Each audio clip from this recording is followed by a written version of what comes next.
What should we expect on the U.S. soil? What attacks are we going to see here? These answers may surprise you because I'm not talking about what we're seeing across the world with conflict. I'm talking about your well-being. I'm talking about the fact as a prepper, as someone who lives sustainable, someone who wants to understand what's going on. I believe we're going to see some of these same events happening here on U.S. soil. One's already happening. The rest are coming. And the question is, are you ready for them? Let's jump into some startling stories today. What's going on across the world that now is looking like it's coming here to U.S. soil. Let's jump into it. This video starts right now.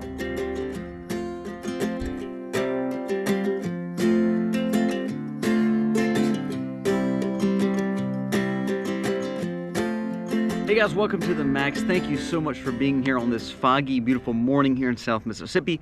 We appreciate you watching. If you're new to the channel, go down here, press subscribe, ring the bell, give us a thumbs up if you like the content. That does help us spread our message across YouTube, and that would mean a lot to me. Now, let's talk about the U.S. soil and how the dangers that we're seeing across the world is now coming here. Now, the war part and the Ukraine issue, the Israel issue, the pro-Palestinian rallies across America, all that's already happening. That's scary in itself. The southern border, scary in itself. But let's jump into a little bit more that I believe actually impacts you even more than the conflicts and the wars. Number one, possible cyber attack. Massive telecommunication outages leaves millions of Australians without cellular service. Now, we think, oh, it's just without a cell phone. This attack knocked out their emergency services, people being able to contact their homes, families, and it really put a detriment on their society. Now let's think about that for a second. Let's go back. If you had no phone, no communications, what would be your plan? Have you got a plan in place to say, you know what, I know where I'm going if something hits the fan, and I know how to get home, I know where I need to go, and I know my family's gonna meet me there? Do you have that plan? Most people don't. So you're panicking, trying to find your loved ones. Remember, back years ago, people had pay phones and people had landline phones. People knew how to read maps and have compasses. That's not the case anymore. Our whole life is on this phone.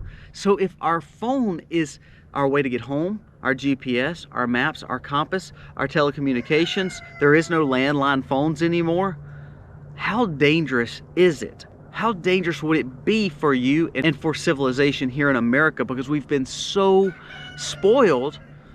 Cyber attacks would absolutely be catastrophic for here, especially if they knock out our towers, and especially if they knock out our emergency services. Think about if you couldn't call 911.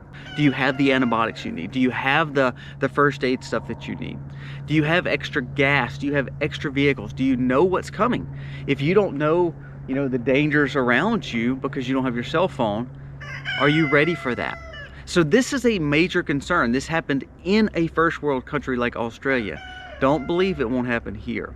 Number one is a scary situation that I believe will attack America very, very soon, because whomever it is knows how dependent we are on our communications and our cell phones. All right, number two is the war on your food. Now, we talk about this on this channel till I'm blue in the face, but I want to bring up three stories that should blow your mind. In Ireland, they're contemplating culling hundreds of thousands of cows. Now, the last report, it went from 200,000, now it's down to realistic around 41,000 cows that needs to be culled to get rid of them and what they're doing to the environment, all in the name of climate change. We talked about this the other day about the climate emergency and how the climate emergency will be used against you. Well, if you have to cull all these cows, you have to cull all this meat, all this dairy, how are you going to feed America? How are you going to feed the people because they don't live on farms anymore? I'm not culling my cows. I'll be honest with you. I will put them in my woods way out here before I cull them. I'm not culling my cows. But that thought pattern, again, is happening in Ireland, in Europe, in these areas that are formulating policy for the West, like Australia had with the blackouts. So let's keep on going with this. 41,000 for climate change in Ireland. Listen to this one. U.S. school milk. Now, this is already happening. U.S. school milk supply will be in risk due to carton shortage, meaning they're going to struggle with WIC. They're going to struggle with public schools. They're going to struggle getting milk to the providers, not only because of milk shortage and milk pricing, because the manufacturers cannot get the cartons of milk. So it goes back to, are you taking control of your food system? Because now you see meat is being attacked, dairy is being attacked. So what are they going to replace that with at schools? I bet money it's probably something sugary, terrible for you, and a bad quality drink that's going to replace that in schools versus milk. Because they're going to say, hey, we have readily available these soft drinks, readily available these sugar drinks, instead of milk that actually is benefiting your children. That is what we're going to see here. One more story with the war on your food. There's a study that came out just today that said 30,000 pounds of Tyson Fun Nuggets, quote unquote Fun Nuggets, will be recalled because of metal shards. So here we are, we're saying we cannot control our own food system because our cows are causing damage to the climate. We cannot provide milk because we don't have the container that it needs to go into.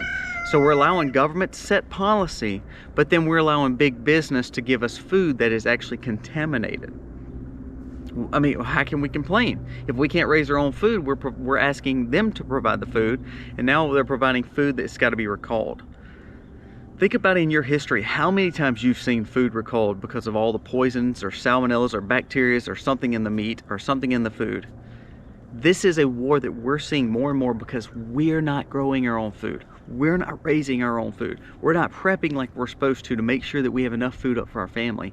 And it puts us in a very, very precarious situation. Number 3 is already happening here, and actually through some of the policies of the Biden administration, it's going to get worse. NYC speed cameras have issued 4.5 million tickets totaling hundreds of millions of dollars for the year. Now, I'm not worried about you breaking the law speeding. Now you do need a ticket because I don't want you risking my family or any other family that's driving on the roads. I have no problem with getting tickets if you're breaking the law. Here's the thing I have a problem with though. We are putting more and more and more security cameras on all these stoplights, on all these places to ultimately surveil on you. Look at China and look how parts of Europe has started this same policy where they want to catch everything that you're doing. They want to build that credit score. They want to build that construct to where everything you do is watched. You don't believe that's going to happen here? A lot of cities are already implementing this. Look at New York City. So if we see that implementation more across the United States, and it's pushed as normalcy because we want to protect us. Remember, protect from speeding, protect from trafficking, protect from theft. So we need more cameras. So what we're doing now is we're allowing the government to come in and surveil us more. Do you believe that surveillance could be used for bad things?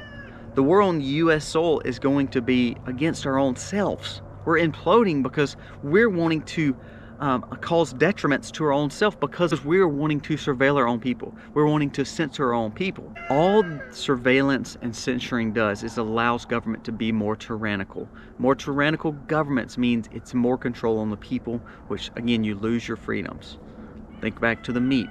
Culling cows, do you think all those farmers are just, oh yeah, let's just cull every animal? No, they're having to follow government guidance, all because they allowed the tyranny to start.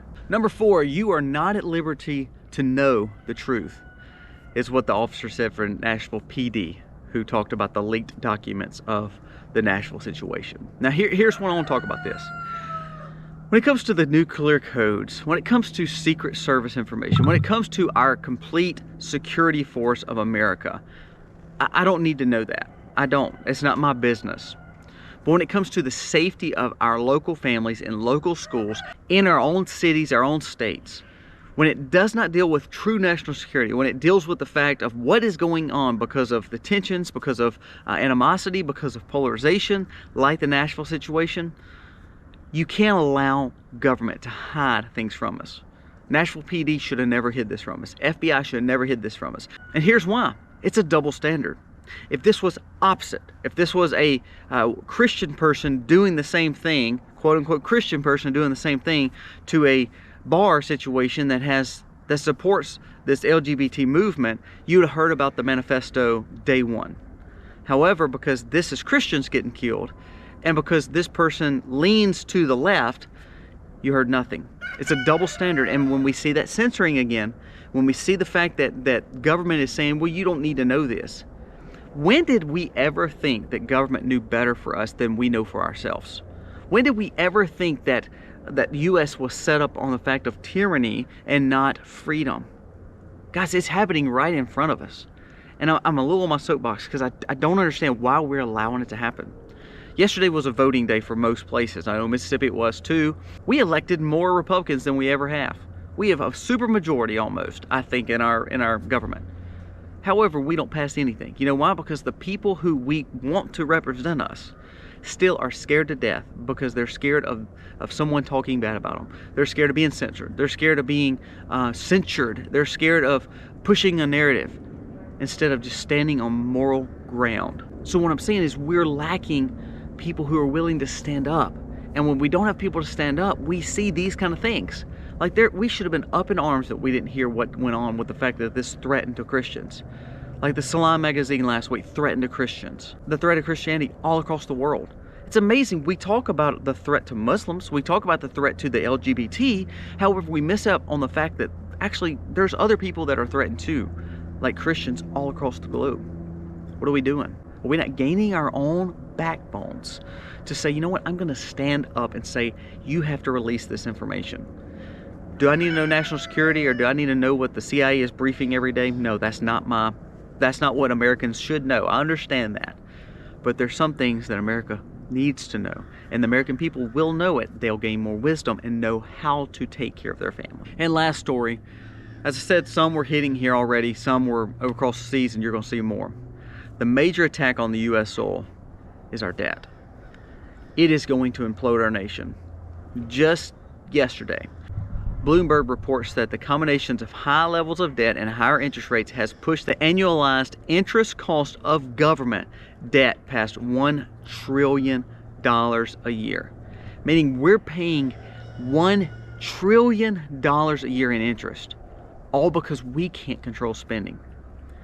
If you did that in your personal budget, they would lock you up, they would bankrupt you, and you'd have nothing.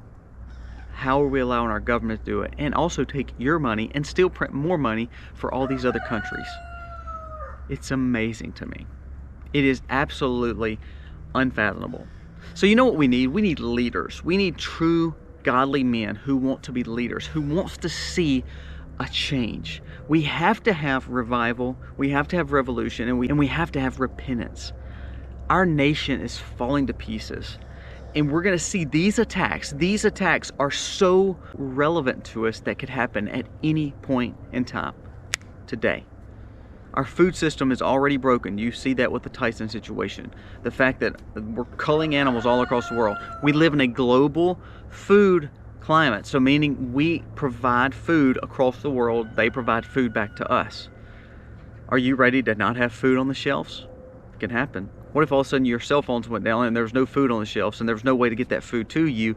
You would panic unless you were prepared. We have to get a hold on our debts. I cannot stand politicians getting up and promising all this stuff and it never comes through. It's time to change that. These attacks are real. They're going to happen. So while we're worried about the Ukraine and Israel situation, they may be vitally important. While we're wasting billions of dollars across the world doing those things. Do you know, we gave $11 billion to Afghanistan since we left Afghanistan. For what? What? All the while, we're allowing our country to literally fall to pieces. With debts, with insecurities, not controlling our grid and really the dangers of it, and our food system. Guys, that's the tax that's going to hit you hardest. So prepare for those.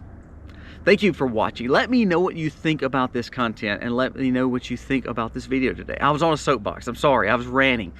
But I don't understand why we're allowing our own selves to fail and go down this hill when all we have to do is just stop it. Revival, repentance, revolution. We need it. We need to change America. We need a 1776 America again. I'm just saying.